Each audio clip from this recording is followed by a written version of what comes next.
Hello दोस्तों, स्वागत है आप सभी का आपके अपने यूट्यूब चैनल में। दोस्तों आज हम बिहार पुलिस कांस्टेबल के टेस्ट सीरीज के 12वें एपिसोड का वीडियो करेंगे। तो दोस्तों वीडियो जो है आपको शुरू से अंत तक देखना है।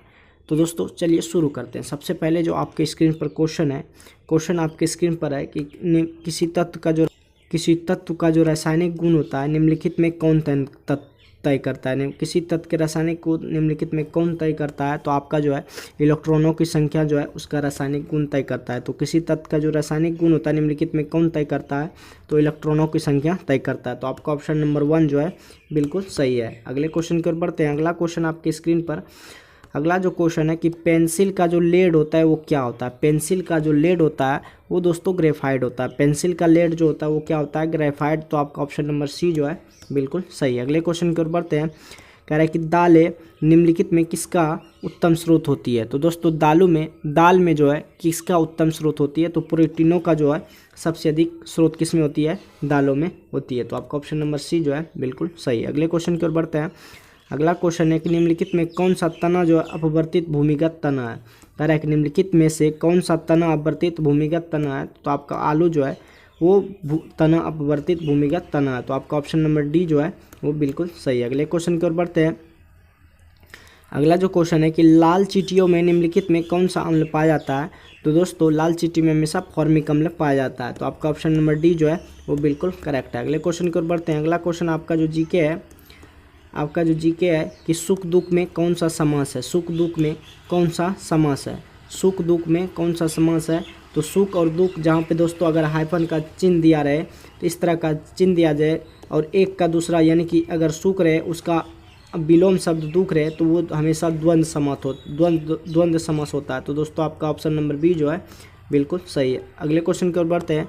अगला जो क्वेश्चन है कि तहस नहस हो जाना मुहावरे का अर्थ क्या होता है। तहस नहस हो जाना मुहावरे का अर्थ क्या हो जाना, तो तहस नहस हो जाना यानी कि नष्ट हो जाना। आपका ऑप्शन नंबर डी जो है बिल्कुल सही है। अगले क्वेश्चन की ओर बढ़ते हैं। अगला जो क्वेश्चन है कि टोपी शब्द का बहुवचन रूप क्या है। तो टोपी शब्द का बहुवचन जो हो जाएगा टोपियाँ हो जाएगा। आपका ऑप्शन नंबर 1 जो है बिल्कुल करेक्ट है। अगले क्वेश्चन की ओर बढ़ते हैं। अगला क्वेश्चन आपकी स्क्रीन पर, निम्नलिखित में किसने तारिक ए मसूदी नामक पुस्तकें लिखी थी। निम्नलिखित में किसने तारिक ए मसूदी नामक पुस्तकें लिखी थी, तो आपका अबुल फजल मोहम्मद बिन हुसैन उल बैदकी ने लिखा था। कौन सी पुस्तक, तारिक ए मसूदी जो पुस्तक लिखी थी अब्दुल फजल ने लिखी थी। तो आपका ऑप्शन नंबर 1 जो है बिल्कुल सही है। अगले क्वेश्चन की ओर बढ़ते हैं। अगला जो क्वेश्चन है कह रहा है निम्नलिखित में किसने कॉर्केट वंश की स्थापना की थी। निम्नलिखित में किसने कॉर्केट वंश की स्थापना की थी, तो दुर्लभ वर्धन ने कॉर्केट वंश की स्थापना की थी। निम्नलिखित में किसने कॉर्केट वंश की स्थापना की थी, दुर्लभ वर्धन ने की थी। तो आपका ऑप्शन नंबर डी जो है बिल्कुल सही है। अगले क्वेश्चन की ओर बढ़ते हैं। कह रहा है कि जल के आयतन में क्या परिवर्तन हो गया यदि तापमान 9 डिग्री से गिराकर 3 डिग्री सेंटीग्रेड कर दिया जाए। यदि जल के आयतन में क्या परिवर्तन हो गया यदि तापमान 9 डिग्री से गिराकर 3 डिग्री सेंटीग्रेड कर दिया जाए, तो आयतन पहले घटेगा और बाद में क्या हो जाएगा, बढ़ेगा। तो आपका ऑप्शन नंबर सी जो है बिल्कुल करेक्ट है कि अगर तापमान 9 डिग्री से गिराकर 3 डिग्री कर दिया जाए तो पहले घटेगा और फिर बाद में क्या हो जाएगा, बढ़ जाएगा। तो आपका ऑप्शन नंबर सी जो है बिल्कुल करेक्ट है। अगले क्वेश्चन की ओर बढ़ते हैं। कह रहा है कि स्वचालित इंजनों हेतु निम्नलिखित में कौन सा हिमरोधी के तौर पर प्रयुक्त होता है। स्वचालित इंजनों हेतु निम्नलिखित में कौन सा हिमरोधी के तौर पर प्रयुक्त होता है, तो आपका एथिलीन ग्लाइकोल हिमरोधी के तौर पर प्रयुक्त होता है। तो आपका ऑप्शन नंबर बी जो है बिल्कुल करेक्ट है। नेक्स्ट क्वेश्चन की ओर बढ़ते हैं। कह रहा है कि गर्म करने से विस्तारण क्या होता है, कि गर्म करने से विस्तारण क्या होता है। आपका जो क्वेश्चन है कि गर्म करने से विस्तारण क्या होता है, तो पदार्थों का घनत्व क्या होता है, घट जाता है। तो आपका ऑप्शन नंबर सी जो है कि गर्म करने पर विस्तारण जो होता है पदार्थों का घनत्व क्या होता है, घटा देता है। तो आपका ऑप्शन नंबर सी जो है बिल्कुल सही है। अगले क्वेश्चन की ओर बढ़ते हैं। कह रहा है कि थर्मोकूल थर्मामीटर के सिद्धांत पर काम करता है। थर्मोकूल थर्मामीटर जो है सीबेक प्रभाव पर काम करता है। कह रहा है कि थर्मोकूल थर्मामीटर के सिद्धांत पर कार्य करता है। तो आपका ऑप्शन नंबर सी जो है सीबेक प्रभाव पर काम करता है। कौन, थर्मोकूल थर्मामीटर सीबेक प्रभाव पर काम करता है। नेक्स्ट क्वेश्चन जो है कि विद्युत क्षेत्र ई और धारा घनत्व जे के बीच क्या संबंध होता है। तो विद्युत क्षेत्र जो समानुपाती होता है, किसके समानुपाती होता है, धारा घनत्व के समानुपाती होता है। तो आपका ऑप्शन नंबर बी जो है बिल्कुल सही है। अगले क्वेश्चन की ओर बढ़ते हैं। अगला जो क्वेश्चन कह रहा है कि पी शक्ति वाले एन बल्बों को श्रेणी क्रम में जोड़कर एक निश्चित वोल्टेज सप्लाई से जोड़ा जाता है, तो इनके द्वारा ली गई कुल शक्ति कितनी होगी। कह रहा है कि पी शक्ति वाले एन बल्बों को श्रेणी क्रम में जोड़कर एक निश्चित वोल्टेज सप्लाई से जोड़ा गया है, इनके द्वारा ली गई कुल शक्ति क्या होगी, तो P/N होगी, P/N, जो कि आपका ऑप्शन नंबर बी जो है बिल्कुल सही है। नेक्स्ट क्वेश्चन की ओर बढ़ते हैं। अगला क्वेश्चन आपके स्क्रीन पर, अगला जो क्वेश्चन है कि लकड़ी का एक टुकड़ा जो है जल में तैर रहा है, जल का ताप बढ़ने पर लकड़ी का आभासी भार क्या होगा। कह रहा है कि लकड़ी का एक टुकड़ा जो है जल में तैर रहा है, जल का ताप बढ़ाने पर लकड़ी का आभासी भार क्या रहेगा, समान रहेगा। तो आपका ऑप्शन नंबर डी जो है कि जल का ताप बढ़ाने पर लकड़ी का आभासी भार क्या रहेगा, समान रहेगा। तो आपका ऑप्शन नंबर डी जो है बिल्कुल सही है। अगले क्वेश्चन की ओर बढ़ते हैं। कह रहा है कि जर्मेनियम के नमूने में गैलियम को शुद्धि के रूप में मिलाया गया तो वे व्यवहार कैसा करेगा। कह रहा है कि जर्मेनियम के नमूने में गैलियम के शुद्धि के रूप में मिलाया गया तो व्यवहार कैसा करेगा, तो पी टाइप अर्धचालक की तरह कार्य करेगा। अगर जर्मेनियम के नमूने में गैलियम के शुद्धि के रूप में मिलाया जाता है तो वो किस तरह का व्यवहार करता है, तो पी टाइप अर्धचालक की तरफ व्यवहार करता है। तो आपका ऑप्शन नंबर बी जो है वो बिल्कुल करेक्ट है। नेक्स्ट क्वेश्चन की ओर बढ़ते हैं। नेक्स्ट क्वेश्चन जो है कह रहा है कि इलेक्ट्रॉनों के तापयानिक उत्सर्जन का क्या कारण है, तो इलेक्ट्रॉनों के तापयानिक उत्सर्जन का क्या कारण है, तो उच्च ताप है। तो आपका ऑप्शन नंबर सी जो है कि इलेक्ट्रॉनों के तापयानिक उत्सर्जन का जो कारण है वो क्या है, उच्च ताप है। अगले क्वेश्चन की ओर बढ़ते हैं। अगला जो क्वेश्चन है दोस्तों कि नीचे बेग समय ग्राफ मंदन ज्ञात कीजिए। तो इसका जो ऑप्शन नंबर डी है आप इसको सॉल्व कर लीजिएगा। आपका ऑप्शन नंबर डी जो है बिल्कुल सही है। अगले क्वेश्चन की ओर बढ़ते हैं। गेहूं की खेती के लिए कह रहा है कि गेहूं की खेती के लिए निम्नलिखित में कौन सी परिस्थिति समुच्च और आवश्यक है। तो दोस्तों मध्यम ताप और मध्यम वर्षा होना जरूरी है। किसके लिए, गेहूं की खेती के लिए मध्यम ताप और मध्यम वर्षा का होना जरूरी है। तो आपका ऑप्शन नंबर ए जो है बिल्कुल सही है। नेक्स्ट क्वेश्चन की ओर बढ़ते हैं। नेक्स्ट क्वेश्चन आपके स्क्रीन पर निम्नलिखित में कौन सी फसल जो है बराक घाटी में महत्वपूर्ण फसल है। निम्नलिखित में कौन सी फसल जो है बराक घाटी का महत्वपूर्ण फसल है। तो आपका जो चाय की खेती है वो बराक घाटी की महत्वपूर्ण फसल है। तो आपका ऑप्शन नंबर बी जो है वो बिल्कुल सही है। अगले क्वेश्चन की ओर बढ़ते हैं। अगला जो क्वेश्चन है कि लहसुन की अभिलाक्षणिक गंध का कारण क्या होता है, कि लहसुन की अभिलाक्षणिक गंध का कारण क्या होता है। तो लहसुन में जो अभिलाक्षणिक गंध होता है वो सल्फर यौगिक के कारण होता है, जो कि आपका ऑप्शन नंबर बी जो है वो बिल्कुल करेक्ट है कि लहसुन की अभिलाक्षणिक जो गंध होता है वो किसके कारण होता है, सल्फर यौगिक के कारण होता है। अगले क्वेश्चन की ओर बढ़ते हैं। अगला जो क्वेश्चन है कि पित्ताशय कहाँ पाई जाती है। पित्ताशय जो है कहाँ पाए जाने वाली कोशिकाओं की संहति है। पित्ताशय जो होती है वो पित्ताशय का पित्तपिंड कहाँ पाई जाने वाली कोशिकाओं की संहति है। तो पित्तपिंड पाई जाती है वो अग्नाशय में कहाँ पाई जाती है, अग्नाशय में पाई जाती है। तो आपका ऑप्शन नंबर सी जो है बिल्कुल सही है। अगले क्वेश्चन की ओर बढ़ते हैं। कह रहा है कि लौंग के तेल का निम्नलिखित में कौन सा एक प्रमुख घटक है। लौंग का जो तेल होता है निम्नलिखित में कौन सा एक प्रमुख घटक है। लौंग तेल का एक जो प्रमुख घटक है वो यूजेनॉल है। क्या है, यूजेनॉल। लौंग के तेल का जो निम्नलिखित में कौन सा एक प्रमुख घटक है, तो यूजेनॉल, जो आपका ऑप्शन नंबर बी जो है बिल्कुल सही है। अगले क्वेश्चन की ओर बढ़ते हैं। अगला जो क्वेश्चन है कि निम्नलिखित में किस एक का अधिकतम ईंधन मान होता है, अधिकतम ईंधन मान होता है। निम्नलिखित में किस एक का अधिकतम ईंधन मान होता है, तो हाइड्रोजन गैस का अधिकतम ईंधन मान होता है। तो आपका ऑप्शन नंबर ए जो है वो बिल्कुल सही है। अगले क्वेश्चन की ओर बढ़ते हैं। कह रहा है कि समदाब रेखाओं को दर्शाने वाला दैनिक मौसम मानचित्र उदाहरण है किसका, तो समान रेखा मानचित्र का। कह रहा है आपका ऑप्शन जो है कि समान रेखाओं को दर्शाने वाला दैनिक मौसम मानचित्र उदाहरण किसका है, समान रेखा मानचित्र का। तो आपका ऑप्शन नंबर बी जो है वो बिल्कुल सही है। अगले क्वेश्चन की ओर बढ़ते हैं। अगला जो क्वेश्चन है कि वॉशिंग मशीन यानी कि कपड़ा धोने का जो मशीन होता है वो किस प्रकार करता है। तो दोस्तों दूध से क्रीम निकालने की मशीन, कपड़ा धोने की मशीन, ये सब अपकेंद्रन के बल, जो कि सेंट्रल के बाहर के बल लगता है उसे ही अपकेंद्रन बल कहते हैं। ये सब उसी के बल पर कार्य करता है। तो अपकेंद्रन, तो आपका ऑप्शन नंबर 1 जो है बिल्कुल सही हो जाएगा। अगले क्वेश्चन की ओर बढ़ते हैं। कह रहा है कि प्रतिजन एक ऐसा पदार्थ है, प्रतिजन जो है ऐसा पदार्थ है जो क्या करता है, प्रतिरक्षा तंत्र को परिवर्तित करता है। कह रहा है कि प्रतिजन ऐसा पदार्थ है जो प्रतिरक्षा तंत्र को क्या करता है, परिवर्तित करता है। तो आपका ऑप्शन नंबर सी जो है वो बिल्कुल करेक्ट है। नेक्स्ट क्वेश्चन की ओर बढ़ते हैं। कह रहा है कि फीफा कप जो हुआ था, फीफा विश्व कप 2026 की मेजबानी का अधिकार किस देश ने जीता था। तो अमेरिका ने भी जीता और मैक्सिको ने भी और कनाडा ने। तो आपका ऑप्शन नंबर डी जो है बिल्कुल करेक्ट है कि फीफा विश्व कप 2026 की मेजबानी का अधिकार किस देश ने जीता, तो उपरोक्त सभी ने। आपका ऑप्शन नंबर डी जो है बिल्कुल सही है। अगले क्वेश्चन की ओर बढ़ते हैं। कह रहा है कि भूपर्पट्टी पर द्रव्यमान प्रतिशत के रूप में निम्नलिखित में कौन सा एवं सर्वाधिक मात्रा में पाया जाता है। भूपर्पट्टी पर द्रव्यमान प्रतिशत के रूप में निम्नलिखित में कौन सा एवं सर्वाधिक मात्रा में पाया जाता है, तो ऑक्सीजन सर्वाधिक मात्रा में पाया जाता है। अगले क्वेश्चन की ओर बढ़ते हैं। अगला क्वेश्चन आपके स्क्रीन पर निम्नलिखित में कौन सा एक तारा जो है, निम्नलिखित में कौन सा एक तारा पृथ्वी के सर्वाधिक समीप है? तो सूर्य जो है पृथ्वी का, निम्नलिखित में कौन सा एक तारा सूर्य के सर्वाधिक समीप है? तो समीप है, तो आपका ऑप्शन नंबर सी जो है कि सूर्य जो है पृथ्वी के सबसे निकट है, तो आपका ऑप्शन नंबर सी जो है बिल्कुल सही है। अगले क्वेश्चन की ओर बढ़ते हैं। कह रहा है कि निम्नलिखित में क्या क्या गैर योजना व्यय के अंतर्गत आते हैं?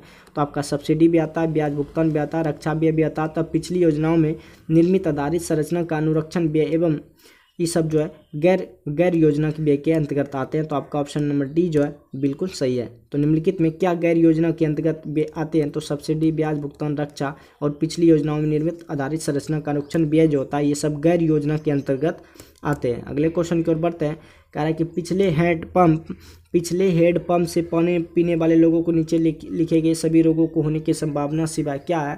कह रहा है कि पिछले हेड पंप से पानी पीने वाले लोगों को नीचे लिखे सभी रोगों होने की संभावना सिवाय कौन? फ्लूओरोसिस के कारण सिवाय सभी रोग होता है। कह रहा है कि पिछले हेड पंप से पानी पीने वाले लोगों को नीचे लिखे सभी रोगों के होने की संभावना है सिवाय हैजा की संभावना है, टाइफाइड की संभावना है, कामला की, लेकिन फ्लोरोसिस की संभावना नहीं है, तो आपका ऑप्शन नंबर डी जो है बिल्कुल सही है। अगले क्वेश्चन की ओर बढ़ते हैं।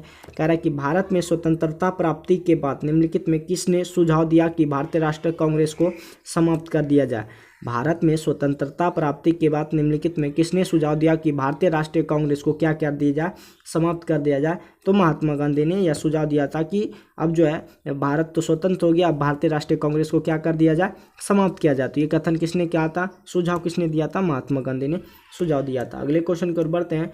अगला क्वेश्चन जो है कि पाक खाड़ी किनके बीच है? जो पाक खाड़ी है वो किनके बीच है? तो मन्नार की खाड़ी और बंगाल की खाड़ी के बीच है। पाक खाड़ी जो है मन्नार की खाड़ी और बंगाल की खाड़ी के बीच कौन सी खाड़ी है? पाक खाड़ी है। अगले क्वेश्चन की ओर बढ़ते हैं। अगला जो क्वेश्चन है कि ओजोन परत को विनाश के कारण निम्नलिखित में कौन सा रसायन है? ओजोन परत को विनाश का कारण निम्नलिखित में कौन सा रसायन है? तो दोस्तों ये क्वेश्चन हमेशा बार बार आता है, CFC क्लोरोफ्लोरोकार्बन जो है ओजोन परत के विनाश का निम्नलिखित कारण है, तो आपका ऑप्शन नंबर डी जो है बिल्कुल सही है। अगले क्वेश्चन की ओर बढ़ते हैं। कह रहा है कि 1868 में किसने जीव द्रव को जीवन का मौलिक अधिकार बताया था? कि 1868 में निम्नलिखित में किसने जीव द्रव को जीवन का मौलिक अधिकार बताया था? हेक्सले जी ने बताया था। आपका ऑप्शन नंबर डी जो है बिल्कुल सही है। अगले क्वेश्चन की ओर बढ़ते हैं। अगला क्वेश्चन आपके स्क्रीन पर कि द्रवों के उछाल संबंधी नियम का प्रतिपादन किसने किया था? कि द्रवों के उछाल संबंधी नियम का प्रतिपादन किसने किया था? तो आर्किमिडीज ने किया था। आपका ऑप्शन नंबर बी जो है बिल्कुल सही है कि द्रवों के उछाल नियम संबंधी का जो प्रतिपादन किया था, कि द्रवों के उछाल संबंधी नियम का प्रतिपादन जो किया था वो आर्किमिडीज जी ने किया था। अगले क्वेश्चन की ओर बढ़ते हैं। कह रहा है कि राष्ट्रीय सांख्यिकी दिवस निम्न में से किस तारीख को मनाया जाता है? कह रहा है कि राष्ट्रीय सांख्यिकी दिवस निम्न में से किस तारीख को मनाया जाता है? तो आपका ऑप्शन नंबर बी जो है 29 जून को राष्ट्रीय सांख्यिकी दिवस के रूप में मनाया जाता है। आप लोग आंसर दीजिएगा। कह रहा है कि निम्नलिखित में किसे भारतीय अशांति के जनक के रूप में जाना जाता है? निम्नलिखित में किसे भारतीय अशांति के रूप में जनक के रूप में जाना जाता है? तो आपका जो लोकमान्य तिलक है वो अशांति के जनक के रूप में किसको जाना जाता है? लोकमान्य तिलक को जाना जाता है। अगले क्वेश्चन की ओर बढ़ते हैं। कह रहा है कि शिवाजी के अष्टप्रधानों में अमात्य किस विभाग का प्रभारी था? तो आय व्यय का हिसाब करने वाले विभाग का अमात्य जो था, शिवाजी के अष्टप्रधानों में अमात्य जो है किस विभाग का प्रभारी था? आय व्यय का हिसाब रखने वाले विभाग का। तो आपका ऑप्शन नंबर बी जो है वो बिल्कुल सही है। अगले क्वेश्चन की ओर बढ़ते हैं। कह रहा है कि संसार का सबसे बड़ा डेल्टा किस नदी का है? संसार का सबसे बड़ा डेल्टा गंगा नदी का है। संसार का सबसे बड़ा जो डेल्टा किस नदी का है? गंगा नदी का। आपका ऑप्शन नंबर सी जो है वो बिल्कुल करेक्ट है। अगले क्वेश्चन की ओर बढ़ते हैं। कह रहा है कि तूफान को नॉर्वेस्टर भारत के किस राज्य भाग में कहा जाता है? कह रहा है कि तूफान को नॉर्वेस्टर भारत को किस राज्य में कहा जाता है? तो पूर्वी भारत में तूफान को क्या कहा जाता है?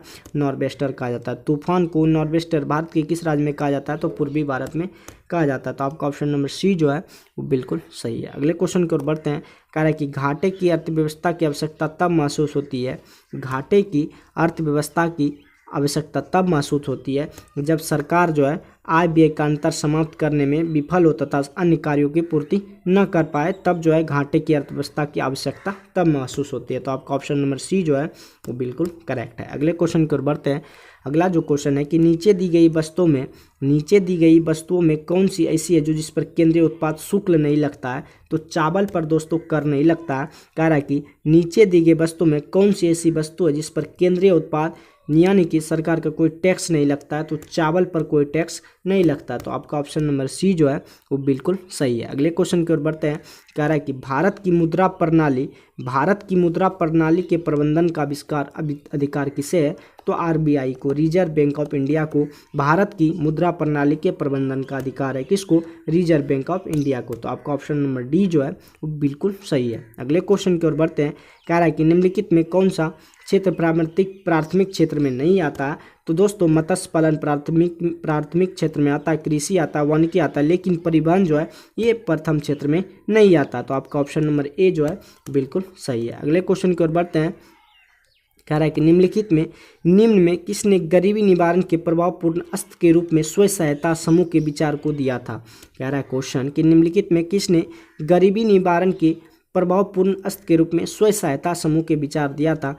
तो मोहम्मद यूनुस ने दिया था। तो आपका ऑप्शन नंबर सी जो है डी जो है बिल्कुल करेक्ट है। अगले क्वेश्चन की ओर बढ़ते हैं। अगला जो क्वेश्चन है कह रहा है कि निम्न में कौन महात्मा गांधी राष्ट्रीय ग्रामीण रोजगार गारंटी अवधि नियम तहत के अंतर्गत लाभ प्राप्त करने के पात्र है। कह रहा है कि निम्न में कौन महात्मा गांधी राष्ट्रीय ग्रामीण रोजगार गारंटी अधिनियम के अंतर्गत लाभ प्राप्त करने के पात्र है। तो किसी भी परिवार के वयस्क सदस्य जो है महात्मा गांधी राष्ट्रीय ग्रामीण रोजगार गारंटी अधिनियम के लाभ प्राप्त करने के पात्र होंगे। तो आपका ऑप्शन नंबर डी जो इसमें है बिल्कुल करेक्ट है। नेक्स्ट क्वेश्चन की ओर बढ़ते हैं। नेक्स्ट क्वेश्चन जो है कि किसने कहा था निम्न में से किसने संविधान सभा को हिंदुओं को निकाय कहा था। निम्न में से किसने संविधान सभा को कहा कि हिंदुओं का निकाय कहा। तो लॉर्ड विस्काउंट ने कहा था। लॉर्ड विस्काउंट ने कहा था कि संविधान सभा जो है हिंदुओं का क्या है, निकाय है। तो लॉर्ड विस्काउंट जी ने कहा था। तो आपका ऑप्शन नंबर सी जो है बिल्कुल सही है। अगले क्वेश्चन की ओर बढ़ते हैं कि विश्व का सबसे ऊंचा ज्वालामुखी जो है वो कोटापेक्सी पर्वत है। कोटापेक्सी विश्व का सबसे ऊंचा ज्वालामुखी जो है वो क्या है, कोटापेक्सी पर्वत है, जो कि आपका ऑप्शन नंबर बी जो है बिल्कुल करेक्ट है। अगले क्वेश्चन की ओर बढ़ते हैं। कह रहा है कि पुनर्जन्म किसका घातक है। पुनर्जन्म जो है किसका घातक है, कि पुनर्जन्म जो है किसका घातक है। तो दोस्तों आपका ऑप्शन नंबर जो बी है, प्रकृति में दिलचस्पी की पुनरावृत्ति जो है पुनर्जन्म घातक उसका, प्रकृति में दिलचस्पी की पुनरावृत्ति। तो आपका ऑप्शन नंबर बी जो है बिल्कुल करेक्ट है। अगले क्वेश्चन की ओर बढ़ते हैं। कह रहा है कि किस आपका जो क्वेश्चन है कि किस देश ने सर्वोच्च न्यायालय को विधायिका का तृतीय सदन माना जाता है। कह रहा है किस देश को सर्वोच्च न्यायालय को विधायिका का तृतीय सदन माना जाता है। तो संयुक्त राज्य अमेरिका को माना जाता है। कह रहा है किस देश के सर्वोच्च न्यायालय को विधायिका का तृतीय सदन माना जाता है। तो संयुक्त राज्य अमेरिका को माना जाता है। तो आपका ऑप्शन नंबर ए जो है बिल्कुल सही है। अगले क्वेश्चन की ओर बढ़ते हैं। कह रहा है कि भारत में आर्थिक उदारीकरण का प्रेरक किसे कहा जाता है। तो डॉक्टर मनमोहन सिंह को कहा जाता है। भारत में आर्थिक उदारीकरण का प्रेरक किसे कहा जाता है। तो डॉक्टर मनमोहन सिंह को कहा जाता है, जो कि आपका ऑप्शन नंबर सी जो है बिल्कुल करेक्ट है। अगले क्वेश्चन की ओर बढ़ते हैं। कह रहा है कि फोलिक अम्ल होता है, जो फोलिक अम्ल किस धातु के अपचयन में सहायक होता है, कि फोलिक अम्ल जो होता है किस धातु के अपचयन में सहायक होता है। तो आपका जो ऑप्शन नंबर बी जो है फोलिक अम्ल जो है लोहा के धातु में अपचयन में सहायक होता है। अगले क्वेश्चन की ओर बढ़ते हैं। अगला जो क्वेश्चन है कि पाब्लो निकासो की कला शैली का क्या नाम है, कि पाब्लो पिकासो की कला शैली का क्या नाम है। तो आपका जो ऑप्शन बी है क्यूबिज्म है। क्या है, पाब्लो पिकासो की कला शैली का नाम क्या है। तो आपका ऑप्शन नंबर क्यूबिज्म है। तो आपका ऑप्शन नंबर बी जो है बिल्कुल सही है। अगले क्वेश्चन की ओर बढ़ते हैं। कह रहा है कि निम्न में कौन भारत में लाइन अधिकरण है। आपका जो क्वेश्चन है कि निम्नलिखित में कौन एक भारत में लाइन अभिकरण है। तो निदेशालय जो है आपका लाइन उपकरण है। आपका ऑप्शन नंबर 1 जो है बिल्कुल करेक्ट है। अगले क्वेश्चन की ओर बढ़ते हैं। अगला जो क्वेश्चन है कि ईख यानी कि गन्ना के पौधे प्राय कायिक प्रवर्धन द्वारा संवर्धित करने का कारण क्या है। तो आनुवंशिक गुणवत्ता बनाए रखना क्या होता है, संभव होता है। कह रहा है कि ईक जो होता है कि पौधे पराय कायिक प्रबंधन द्वारा संबोधित करने का क्या कारण है, तो आनुवंशिक गुणवत्ता बनाए रखना संभव होता है। तो आपका ऑप्शन नंबर बी जो है बिल्कुल सही है। अगले क्वेश्चन की ओर बढ़ते हैं। कह रहा है कि स्टेम सेल द्वारा किस प्रकार की कोशिका उत्पन्न की जाती है। स्टेम सेल द्वारा किस प्रकार की कोशिका उत्पन्न की जाती है, तो किसी भी प्रकार की कोशिका उत्पन्न की जाती है। किसके द्वारा, स्टेम सेल द्वारा किसी भी प्रकार की कोशिका को क्या की जाती है, उत्पन्न की जाती है। तो दोस्तों अगले क्वेश्चन की ओर बढ़ते हैं। अगला क्वेश्चन आपकी स्क्रीन पर मैथ है, तो आगे बढ़ते हैं।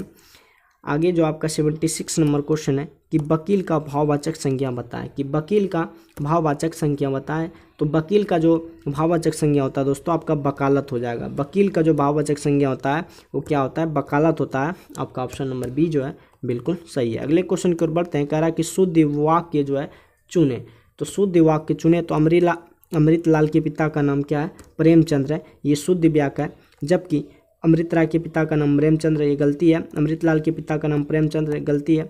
जबकि आपका ऑप्शन नंबर अमृतलाल के पिता का नाम जो है प्रेमचंद्र है, ये बिल्कुल सही वाक्य है। अगले क्वेश्चन की ओर बढ़ते हैं। विजातीय शब्द को चुने, विजातीय शब्द को चुने। तो गाय, बैल, घोड़ा। जबकि जो आपका ऑप्शन नंबर बैल घोड़ा सिंह अलग है लेकिन गाय अलग है, तो विजातीय इसमें गाय हो गया। आपका ऑप्शन नंबर ए जो है बिल्कुल सही है। आत्मीय शब्द का भाववाचक संज्ञा क्या होगा, तो दोस्तों आत्मीय शब्द का जो भाववाचक संज्ञा होगा वो आत्मीयता होगा। आपका ऑप्शन नंबर 1 जो है बिल्कुल सही है। अगले क्वेश्चन की ओर बढ़ते हैं। कह रहा है कि सही वर्तने वाले शब्द का चयन करें। कह रहा है कि सही वर्तने वाले शब्द का चयन करें। तो दोस्तों आपका ऑप्शन नंबर डी जो है कि औदार्य जो है वो बिल्कुल सही है। तो आपका ऑप्शन नंबर डी जो है बिल्कुल सही है। अगले क्वेश्चन की ओर बढ़ते हैं। कह रहा है कि सिराजदौल्ला ने 1756 में अंग्रेजों को हटाकर किस शहर पर अधिकार प्राप्त कर लिया था। सिराजदौल्ला ने 1756 में अंग्रेजों को हटाकर किस शहर पर अधिकार प्राप्त कर लिया था। तो आपका ऑप्शन नंबर सी जो है कलकत्ता में 1756 में सिराजदौल्ला ने शहर पर क्या कर लिया था, अपना अधिकार कर लिया था। तो आपका ऑप्शन नंबर सी जो है बिल्कुल सही है। अगले क्वेश्चन की ओर बढ़ते हैं। कह रहा है कि पेरिस शांति सम्मेलन में सेवर्स की सेंडर्स की संधि किसके साथ हुई थी।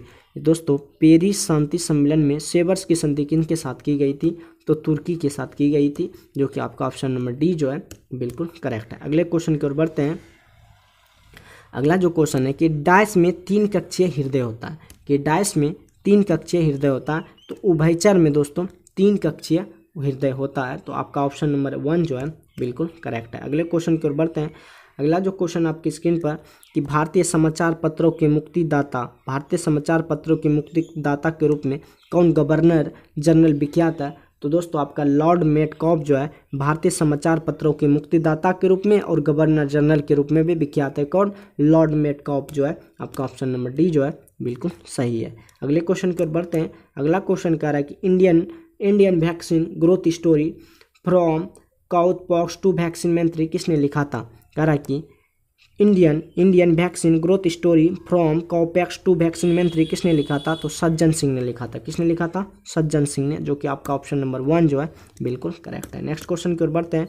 कह रहा है कि IIFA अवार्ड 2023 में सर्वश्रेष्ठ किस फिल्म किसे घोषित किया गया था, तो दृश्यम 2 को घोषित किया गया। IIFA इंटरनेशनल अवार्ड 2023 में सर्वश्रेष्ठ फिल्म किसे घोषित किया गया, तो दृश्यम 2 को घोषित किया गया, जो कि आपका ऑप्शन नंबर 1 जो है बिल्कुल सही है। अगले क्वेश्चन की ओर बढ़ते हैं। अगला जो क्वेश्चन है कि भारत के संविधान के निर्माण को मत निम्नलिखित में किससे प्रतिबंधित होता है। भारत के संविधान के निर्माताओं का मत निम्न में से किससे प्रतिबंधित होता है, जो कि आपका ऑप्शन नंबर जो है उद्देशिकाओं से प्रतिबंधित होता है, जो कि आपका ऑप्शन नंबर डी जो है बिल्कुल करेक्ट है। अगले क्वेश्चन की ओर बढ़ते हैं। भारतीय संविधान निम्नलिखित में किसका सर्वाधिक ऋणी है, तो भारत शासन अधिनियम 1935 का ऋणी है। कि भारतीय संविधान निम्न में से किसका सर्वाधिक ऋणी है। कह रहा है कि भारतीय संविधान जो है सबसे किसका सर्वाधिक ऋणी है, तो भारत शासन अधिनियम 1935 का सबसे ऋणी है। तो आपका ऑप्शन नंबर सी जो है वो बिल्कुल करेक्ट है। अगले क्वेश्चन की ओर बढ़ते हैं।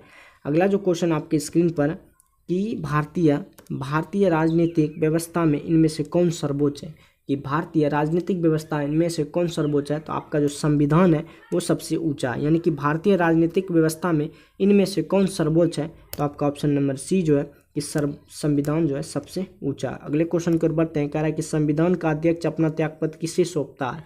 कि संविधान का जो अध्यक्ष होता है, संविधान का लोकसभा का अध्यक्ष जो होता है त्यागपत्र किसे सौंपता है?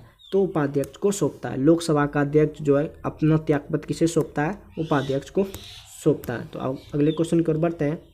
अगला क्वेश्चन आपके स्क्रीन पर कि लोकहितवाद मुकदमे की संकल्पना का उद्गम पेश क्या है? कि लोकहितवाद मुकदमे की संकल्पना का उद्गम पेश है यूएसए, जो कि आपका ऑप्शन नंबर ए जो है बिल्कुल सही है। अगले क्वेश्चन की ओर बढ़ते हैं। अगला क्वेश्चन आपके स्क्रीन पर निम्न में से किस एक की अध्यक्षता ऐसे व्यक्ति द्वारा होती है जो उसका सदस्य नहीं होता? निम्न में से किसी एक की अध्यक्षता ऐसे व्यक्ति द्वारा होती है जो उसका सदस्य नहीं होता है। तो राज्यसभा जो है उसका कोई भी सदस्य नहीं होता है। तो आपका ऑप्शन नंबर ए जो है बिल्कुल करेक्ट है। अगले क्वेश्चन की ओर बढ़ते हैं। कह रहा है कि किस टीम ने संतोष ट्रॉफी 2023 जीती है? किस टीम ने संतोष ट्रॉफी 2023 जीती है? तो आपका कर्नाटक टीम ने संतोष ट्रॉफी जीती है, जो कि आपका ऑप्शन नंबर बी जो है बिल्कुल सही है। अगले क्वेश्चन की ओर बढ़ते हैं। अगला क्वेश्चन आपकी स्क्रीन पर कह रहा है कि निम्न में किसे 2022 का साहित्य का नोबेल पुरस्कार मिला है? निम्न में किसे 2022 का साहित्य का नोबेल पुरस्कार मिला है? तो एनी एनरॉक्स को मिला, तो आपका ऑप्शन नंबर डी जो है बिल्कुल सही है। अगले क्वेश्चन की ओर बढ़ते हैं।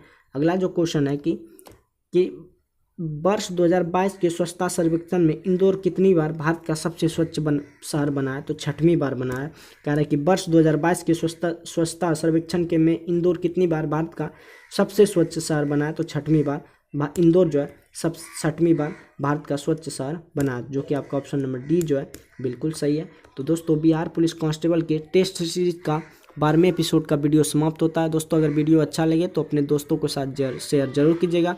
बाकी मिलते हैं नेक्स्ट वीडियो में, नेक्स्ट सेट लेके आएंगे। आज के लिए बस इतना ही। जय हिंद।